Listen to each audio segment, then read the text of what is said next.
जिल्हा परिषद सावरगाव रोकडा गटाचे राष्ट्रवादी काँग्रेस पक्ष शरदचंद्रजी पवार पक्षाचे अधिकृत उमेदवार विठ्ठल ज्ञानबा घुमडवारजी, पंचायत समितीचे सावरगाव रोकडा गणाचे उमेदवार गोरटे सुधीर शिवाजी, टिप्परगाव काजळा पंचायत समिती गणाच्या उमेदवार सौ मीनाक्षीताई राजेंद्र कांबळे यांच्या प्रचारार्थ होत असलेल्या सभेला उपस्थित त्यांनी आताच आपल्याला मार्गदर्शन केलं ते आपल्या सर्वांचे लाडके नेते माजी राज्यमंत्री पक्षाचे जिल्ह्याचे अध्यक्ष आदरणीय विनायकरावजी पाटील साहेब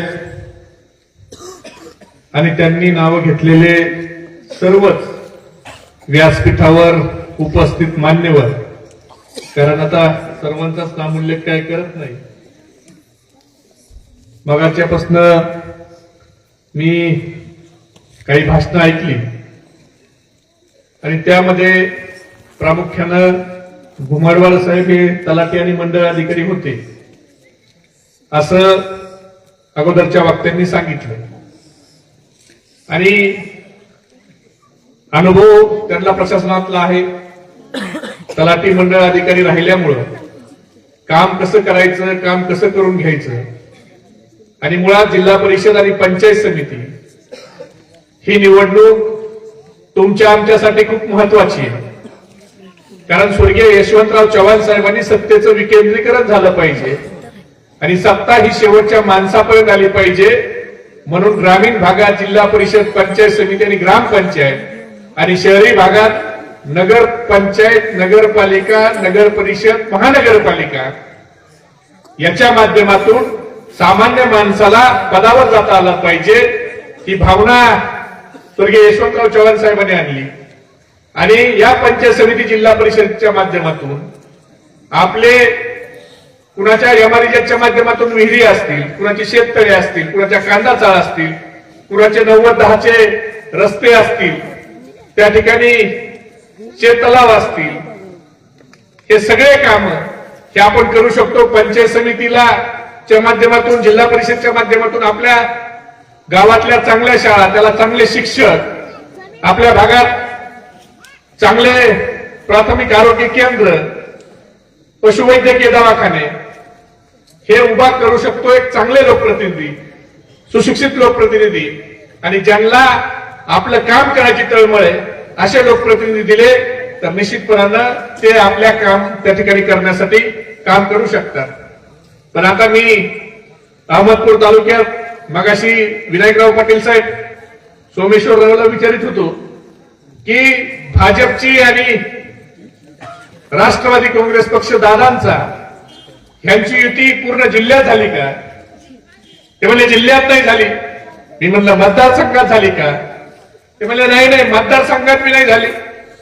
म्हणलं मग? ते म्हणले फक्त अहमदपूर तालुक्यापुरती युती झाली.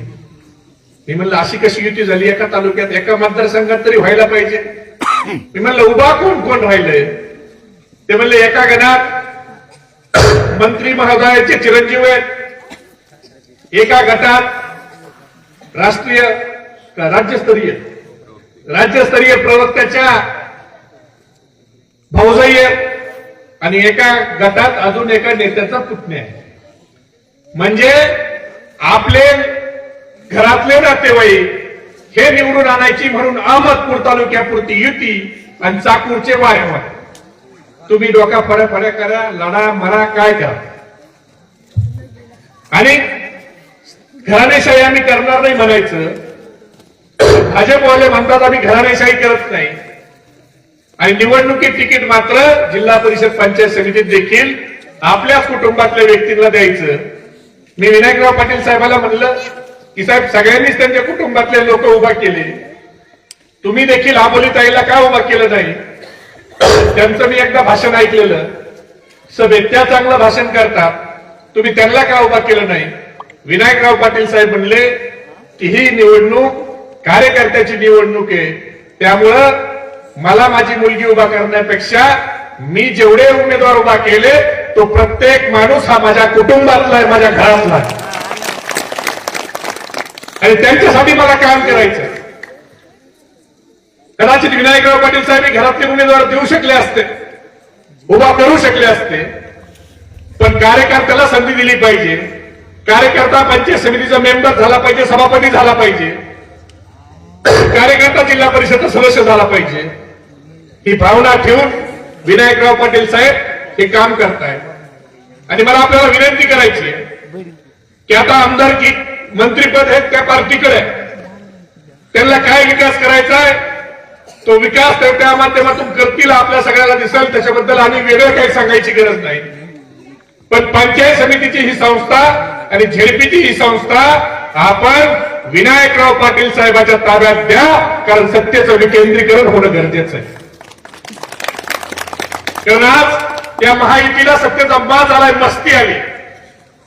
आज ह्यांना भारतीय जनता पार्टी असो किंवा त्यांच्यासोबतचे सगळे पक्ष असो, त्यांच्या अंगात सत्तेची मस्ती एवढी आली, ह्यांना वाटतं आम्ही कुणालाही उभा केलं तर तो माणूस निवडून येतो, तो पैशाच्या बळावर आम्ही निवडून आणू शकतो आणि आम्ही लोकांना विकत घेऊ शकतो. हा माज आणि ही मस्ती आली. मगाशी त्यांनी सांगितलं 1,000 रुपये मिळवा बापूंनी. अहो त्यांनी रेट किती काढलाय? ते 1,000 रुपयाला कशाला येतील तुमच्याकडे? वाटप सुरू झाली का आपल्याकडे? इकडं अजून नाही आलं इकडे, पण येईल आता. पुढे किती येईल? 1,000, 2,000. कारण ज्या माणसाला माणसं माहित नाही तरी त्याला उमेदवारी दिली म्हणजे मालदार पार्टी असेल, आहे का नाही?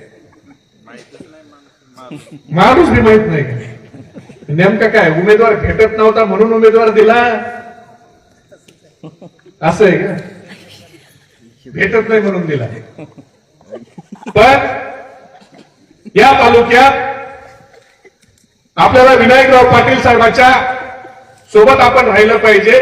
कारण राजकारणात दोन्ही पार्ट्या ह्या जिवंत राहिल्या, विरोधी पक्ष जिवंत राहिला तर सत्तेचा गाडीचे जसे 2 चाके, एक सत्तेचं चाक आहे, एक विरोधी पक्षाचं चाक आहे. हे दोन्ही चाक जर आपण बरोबरीत ठेवले तरच सत्तेवाले हे व्यवस्थित चालतात. म्हणून आज पंचायत समितीमध्ये, जिल्हा परिषदेमध्ये आपल्या विचाराचे तुम्ही लोक निवडून द्या. आज ह्यांना वाटतं आम्ही दिल्लीपासून दिल्लीपर्यंत सगळ्या निवडणुका पैशाच्या जीवावर त्या ठिकाणी जिंकतोय. आज काय चाललंय? जाती जातीमध्ये ते निर्माण करण्याचं राजकारण या सरकारच्या माध्यमातून होत आहे. त्यामुळे या सरकारला सांगायची गरज आहे, आपकी नफरतें बता रही है, आपकी नफरतें बता रही है, आपको प्यार की जरूरत है. आपकी नफरतें बता रही है, आपको प्यार की जरूरत है, और आपका घमंड बता रहा है आपको एक हार की जरूरत है.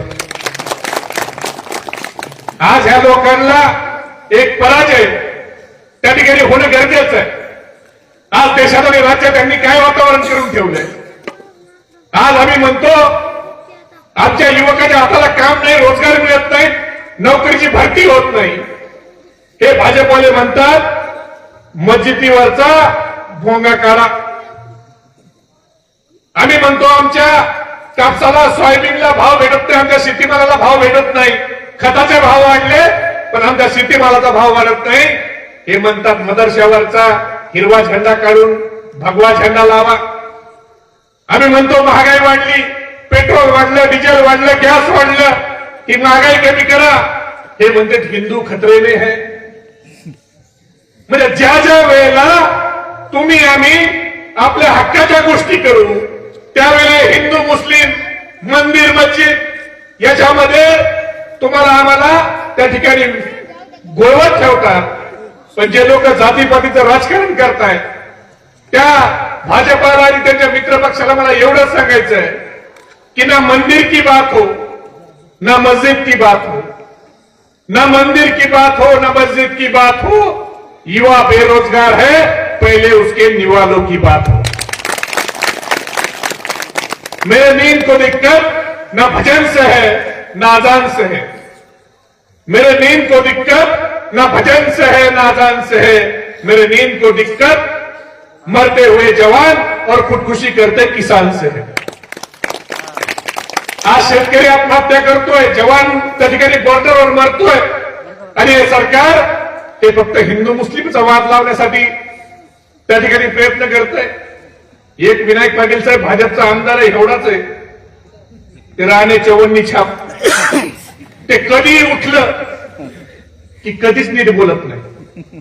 पहिलं काँग्रेसमध्ये होतं तेव्हा ब्राह्मण समाजाला शिव्या द्यायचं आणि आता भाजपमध्ये गेले आणि आता एकमेव कार्यक्रम इकडे घुसून मारू तिकडे घुसून मारू.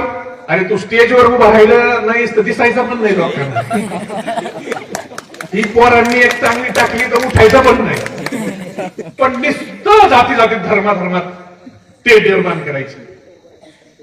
दुसरं एक ते नगरचे आमदार, ते आतापर्यंत मुस्लिम समाजातच असायचा संग्राम जगताप, आणि आता त्याला कधी मतदान पडलं नाही एक पंचवार्षिकला की त्याने परत द्वेषाचं राजकारण सुरू करायचं. म्हणजे ह्या लोकांना विकासावर बोलायचं नाही, द्वेषाचं राजकारण करायचं. आणि कुणी उठतंय पाटील साहेबांनी म्हणतंय आम्ही देशभक्त मुसलमानांना मानतो. अरे खरजुल्यांनो, तुम्ही कोण आम्हाला देशभक्तीचं प्रमाणपत्र देणार?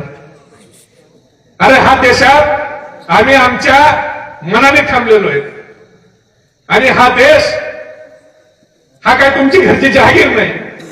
मला आनंद आहे विनायक पाटील साहेब की माझ्यासारख्या अल्पसंख्याक समाजाच्या कार्यकर्त्याचा जन्म हा भारतात झाला. इथं जगाच्या पाठीवर हा एकमेव देश असा आहे जिथं सर्व जाती धर्माचे लोक गुन्हे गोविंदाने नांदतात. इथं आमचा हिंदू धर्म भगवद्गीतेप्रमाणे चालतो. इथं आमचा इस्लाम धर्म कुराणाप्रमाणे चालतो. इथं आमचा ख्रिश्चन धर्म बायबल प्रमाणे चालतो. पण माझा भारत देश हा महामानव डॉक्टर बाबासाहेब आंबेडकरांना दिलेल्या संविधानावर चालतो. आणि या संविधानानं मला माझ्या राहण्याचा खाण्याचा धर्माचा आचरण करायचा अधिकार मला जर कुणी दिला असाल तर तो या बाबासाहेब आंबेडकरांच्या संविधानानं दिला. तुम्ही कोण आम्हाला सांगणार? अरे आम्ही मौलाना आझाद साहेबांच्या विचाराला मानणारे लोक आहेत.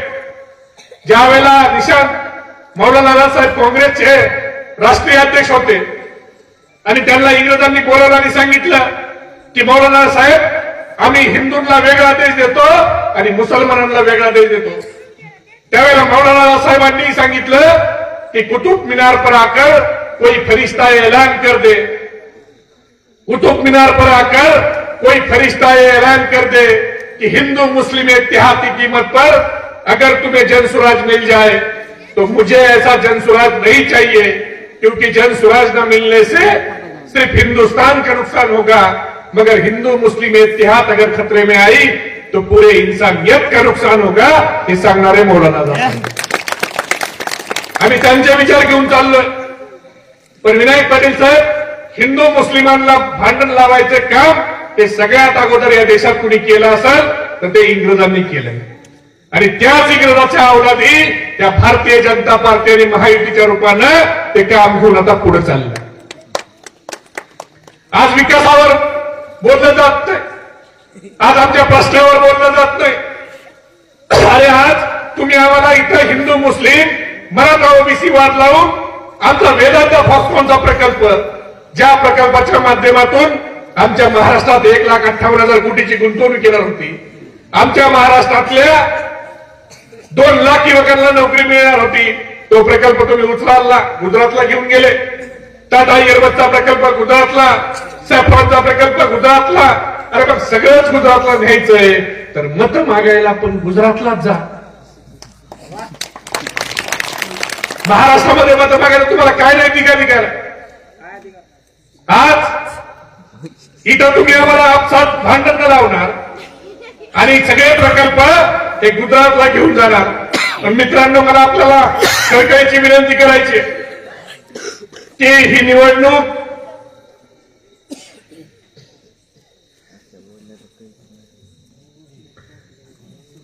ते अतिक्रमण काढलंय अहमदपूरचं मुस्लिम समाजाचं असं मानताय ना तुम्ही? त्यांना मतदान झालं नाही ना, त्याच्यामुळं हे रडकेच आहेत सगळे. लोकशाहीत जिंकून जरी आले तरी आमच्याने आम्हाला मतदान केलं नाही म्हणून त्यांची खोड करायची. हा धंदाच आहे आता. आणि इलेक्शन मध्ये यांच्या घोषणा काय, अहमदपूरचं नाव काय करू म्हणले ते, राजूर करू.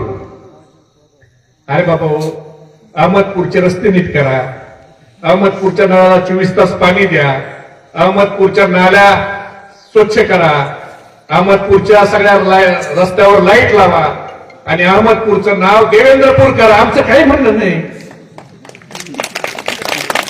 बरं हे नाव कुठले बदलतात बघा. अहमदपूरचं बदलू म्हणते, तिकडं औरंगाबादचं संभाजीनगर करू, अहमदनगरचं अहिल्यानगर, तिकडं इस्लामपूरचं ईश्वरपूर. अरे बदला बाबा, ठीक आहे. उस्मानाबादचं धाराशिव, तुमचं सरकारी बदला, आमचं काही म्हणणं नाही. ते गुजरातच्या अहमदाबादचं नाव कधी बदलताय तेवढं सांगा. इकडची नावं टोचत्या. अहमदाबाद गोड वाटतंय का? गुजरात मधलं अहमदाबाद, सुरत हे नावं कधी बदलणार आहेत? म्हणजे नावं बदलायची महाराष्ट्रातली. गुजरातचं नाव, अहमदाबादचं नाव तुम्ही बदलणार नाही, सुरतचं नाव बदलणार नाही. तिथं मोदी किती वर्षापासून सत्तेत आहेत? 25-30 वर्ष झाली ना. तिकडची नावं तुम्ही बदलत नाही. डोके खराब करायचे आमच्या इकडे येऊन. म्हणजे जाती धर्मात राजकारण लावलं, जाती धर्मात ते निर्माण केली की तुमच्या मध्ये जे प्रश्न आहेत त्या प्रश्नावर लक्ष विचलित करायचं. 2014चं भाषण आहे मोदी साहेबांचं, आठवतंय तुम्हाला? काय म्हणले ते मोदी साहेब 2014ला? चौकात फाशी दे. हा, चौकात फाशी दे. आजचे दिन 15 लाखाची तुम्ही अजून वाट बघताय वाटतं. आजचे दिन 15 लाख, अजून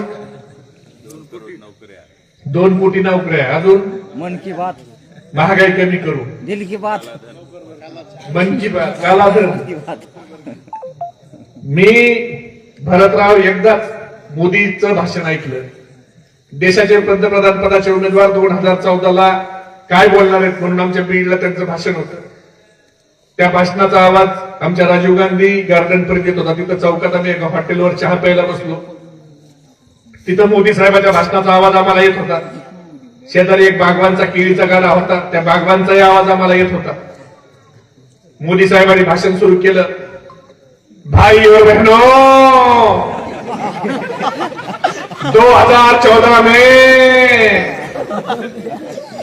अगर भारतीय जनता पार्टी की सरकार बनती है और मैं देश का प्रधानमंत्री बनता हूं तो मैं विदेश में जाऊंगा, काला धन लेकर वापस आऊंगा और आप सबके खाते में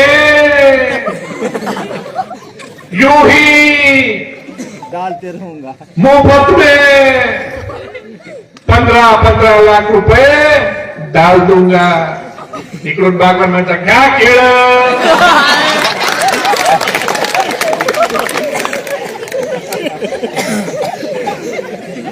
ती 15 लाखाची घोषणा भुमनवाड साहेब तुमच्याकडे लोकांना किती खरी वाटली मला माहित नाही, पण परमेश्वरराव दुसऱ्या दिवशी सकाळी एक पट्ट्या माझ्याकडे ऑफिसवर आला.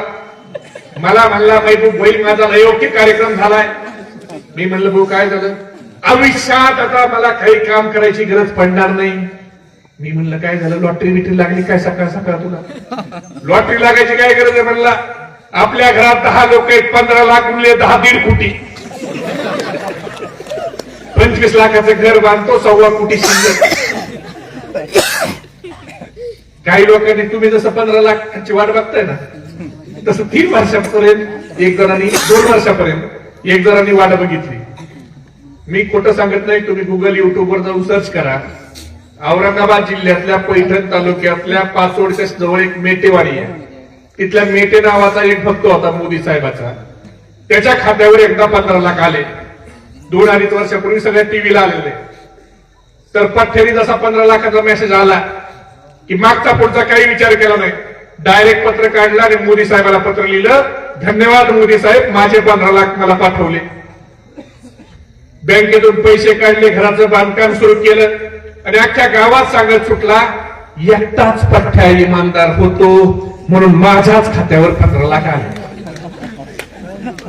6 महिन्यांनी बँकेने त्याला प्रेमपत्र पाठवलं आणि बँकेने प्रेमपत्रात म्हणलं की तुमच्या खात्यावर जे 15 लाख आले ते ग्रामपंचायतच्या वित्त आयोगाचे पैसे खाते नंबर चुकलाय, तुम्ही ते पैसे परत करा, नसता तुमच्यावर कायदेशीर कारवाई केली जाईल. आणि मग भक्ताचे डोळे उघडले आणि भक्ताने बँकेला पत्र लिहिलं की माझ्या खात्यावरच्या 15 लाख रुपयाचं मी घर बांधलंय, आता माझ्याकडे पैसे नाही, तुम्ही होम लोन करा, मी हप्त्यानं पैसे भरतो. विचार करा, भक्तानं ते 15 लाख रुपयाचं दुसरं काही केलं असतं तर काय अवस्था झाली असते. परत मोदी साहेबांनी भाषण सुरू केलं, मित्रो 75 रुपए लीटर का पेट्रोल 35 रुपए लीटर में मिलना चाहिए क्या नहीं मिलना चाहिए, 54 रुपए लीटर का डीजल 30 रुपए लीटर में मिलना चाहिए क्या नहीं मिलना चाहिए, 350 रुपए का रसोई गैस बहन जी 150 रुपए में मिलना चाहिए क्या नहीं मिलना चाहिए. इकडून बागवान माझा घ्या केलं.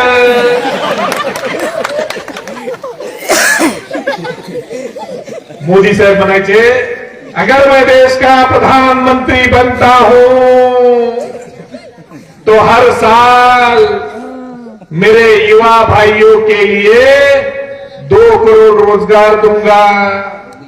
इकडून बागवान माझा घ्या केलं. आता मला खरं सांगा, 11 वर्षाच्या नंतर तुम्हाला पण वाटतंय का नाही मोदी साहेबांनी आपल्याला दिले काय. हे विनायकराव पाटील साहेब सगळ्यांचं मत. आता उद्या परवा इथले मंत्री येतील आणि तुम्हाला देतील काय.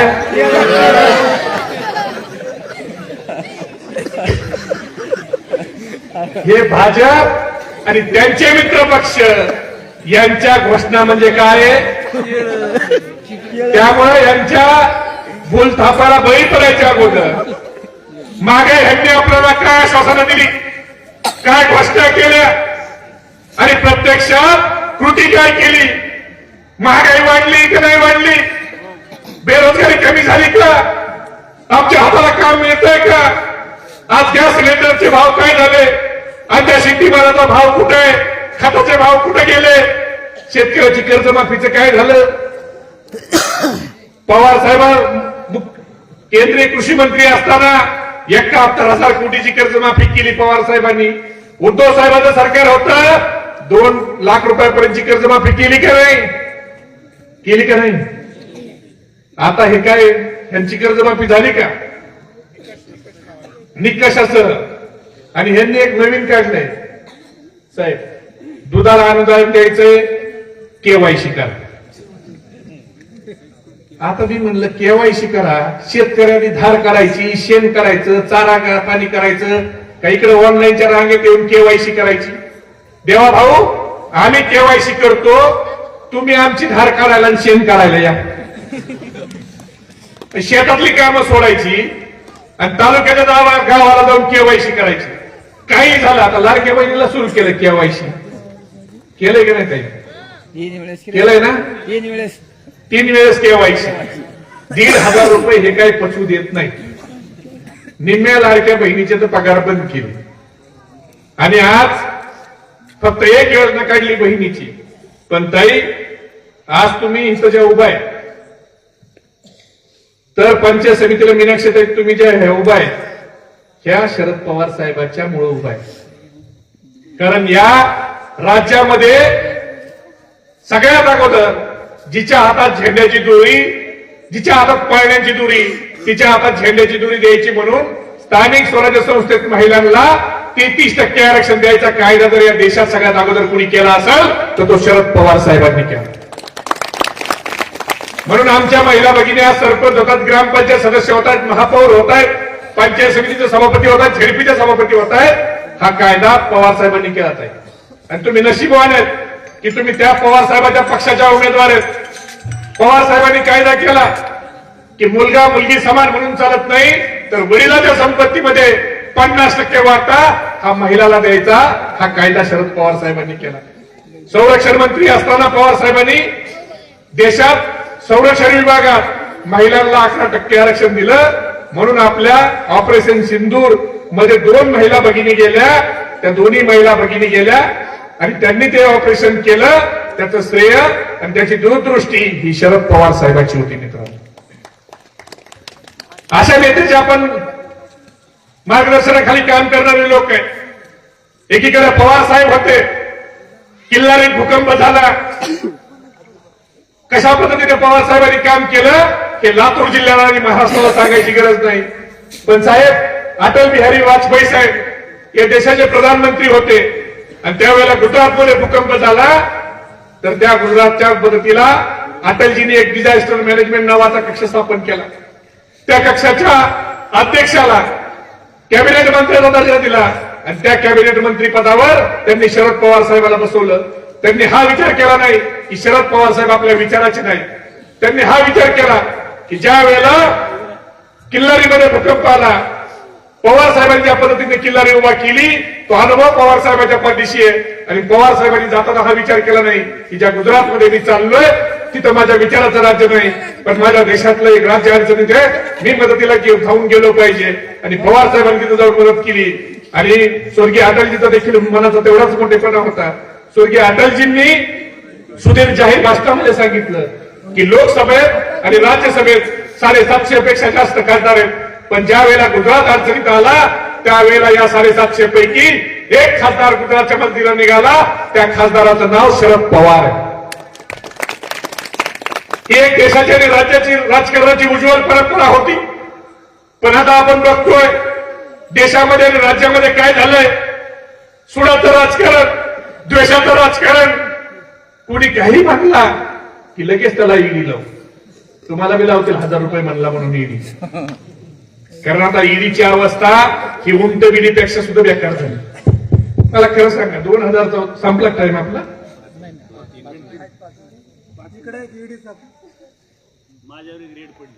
कशाची ईडीची परमेश्वरावर कशावर पडली. परमेश्वराला सुद्धा हे सोडीना.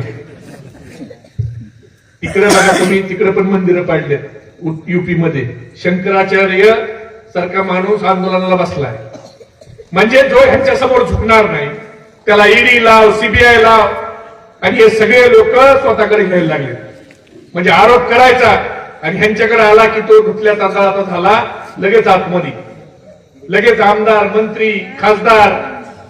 ह्यांचं असं झालंय, पहिलं म्हणले ना खाऊंगा ना खाणे दूंगा, आणि आता खाणारे सगळे ह्यांच्या पक्षात. ह्यांचं असं झालंय, वो निकले ते तवायफों के कोठे बंद करणे, वो निकले ते तवायफों के कोठे बंद करने, मगर सिक्कों की छनक सुनकर खुद ही मुजरा कर बैठे. अशी अवस्था भारतीय जनता पार्टीची झाली. आज सगळे भ्रष्टाचारी हे भाजपामध्ये. म्हणून मला आपल्याला विनंती करायची आहे की उद्याचं हे इलेक्शन पंचायत समितीचं, जिल्हा परिषदचं, गल्लीचं इलेक्शन आहे. विरोधातले लोक म्हणतील हे पंचायत समितीचं इलेक्शन आहे, गल्लीचं इलेक्शन आहे. महबूब आला दिल्लीच्या गोष्टी करून गेला. पण त्यांना सांगा 2029ला जर दिल्ली साफ करायची तर त्याची सुरुवात आपल्याला रोकडा सावरगावच्या गल्लीतून करावी लागणार आहे. आणि म्हणून जास्तीत जास्त मतांनी आपल्याला विनायकराव पाटील साहेबांच्या नेतृत्वाखाली तुतारी वाजवणाऱ्या माणसाच्या चिन्हासमोरील बटन दाबून आपल्याला 7 तारखेला मतदान करायचं. आणि आपले विठ्ठल ज्ञानोबा घुमनवार यांना जिल्हा परिषदेसाठी, गोरटे सुधीर शिवराज यांना पंचायत समितीसाठी आणि मीनाक्षीताई राजेंद्र कांबळे यांना पंचायत समितीसाठी 9 तारखेला ज्या वेळेला निकाल येईल त्यावेळेला हे तिन्ही लोक 2 पंचायत समिती आणि 1 झेडपीचे आपले निवडून आले पाहिजेत. येणार का निवडून? येणार का? हो. एवढा कमी आवाज? 100% यांचाच आवाज मोठा आहे. 100% यावंच लागतंय. तुमचंच पटलं मला. उन्हाळाच लावतो साहेबाला मी. यस. येणार का निवडून? मग मी घोषणा देतो. हात वर करून घोषणा द्या. आपला हात वर असताना शेजाऱ्याकडे लक्ष ठेवा. ज्याचा हात खाली आहे समजून घ्या विरोधी पार्टीचा खबळ आपलं काय चाललंय ऐकायला. छत्रपती शिवाजी महाराज की, आदरणीय शरदचंद्रजी पवार साहेबांचा, महाविकास आघाडीचा येऊन येऊन येणार कोण? त्याशिवाय दुसरं कोण? धन्यवाद. जय हिंद, जय महाराष्ट्र, जय राष्ट्र. धन्यवाद महबूबाई. यानंतर काही प्रवेश या ठिकाणी युवकांचे होणार आहेत. मी महाराष्ट्राचे प्रदेशाध्यक्ष महबूबाई शेख, त्याचबरोबर प्रवक्ते प्राध्यापक शिवराज बांगर सर व या जिल्ह्याचे जिल्हाध्यक्ष